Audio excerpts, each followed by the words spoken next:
Hello, everybody, and a very warm welcome. Now let's try that in English, shall we? A warm welcome to the stream today. Today is going to be a little shorter stream, but one that I think matters. And I just thought about it after the stream yesterday that I didn't want to have a separate conversation with you all about small data sets for qualitative research. Okay, so in qualitative research, you should always try, especially if you're a PhD student, you should always try to have large data sets.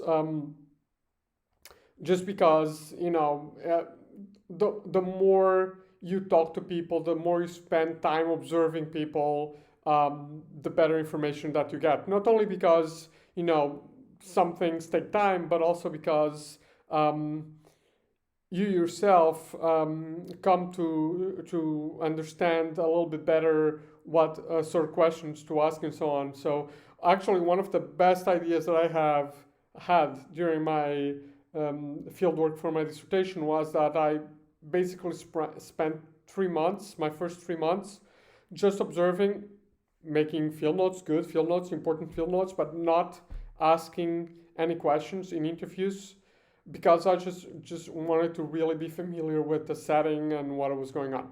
But anyway, the topic for today is how to make small data sets publishable. Okay, and by publishable I mean publishable in very top journals, because you can always come down and try to publish smaller data sets in smaller journals. Okay, now to do this, we need to go back to the origins of qualitative research, which is anthropology. Okay, and anthropologists did spend a long time with the people that they studied, but one key characteristic of early anthropological work is that people spend time studying a cohesive and independent group.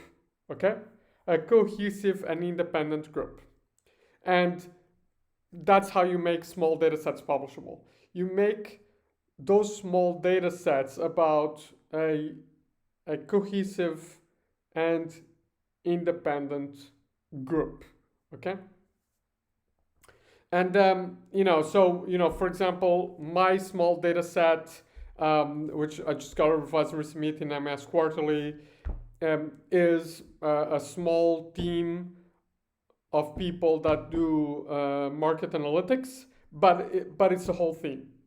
Okay, if you look at Steve Barley's 1986 paper, ASQ paper, and I know it's 1986, the requirement for data sets was lower then.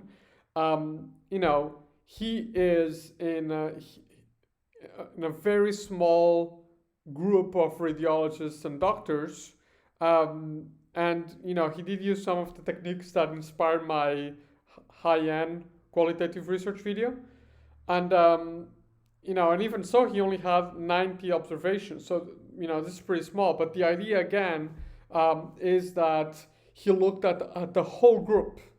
Okay, at the whole group of radiologists. So that's the idea. When you have a small data set, try to capture the whole group.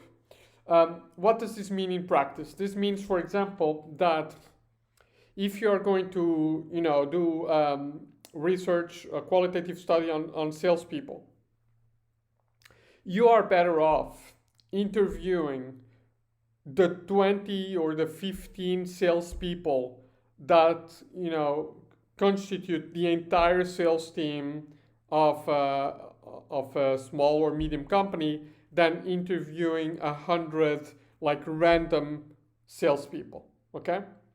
Part of this is because you have some sort of a complete social unit, But also part of it is that having a complete social unit gives you a lot of data that you can use about context, right? If you have data about context for people working in 50 different companies, that's very low quality data compared with the data about context that you have for 15 people working in one company. Okay, so that's the key, that's the secret. This is what and even ethnographies, right? Ethnographies basically capture an independent identifiable social group. So if you're doing interview studies especially, just be mindful of this, right? Don't go and interview a bunch of people working in a bunch of different companies. Try to get everybody or most people that work in one sales unit, in one hospital, and interview those people, okay? So hopefully this is a useful tip, shorter video for today. Tomorrow is the 23rd. We'll have a video on the 23rd. Then the next video is on Saturday. We're going to compare qualitative data analysis packages, okay? So I'll see you tomorrow, and thanks so much.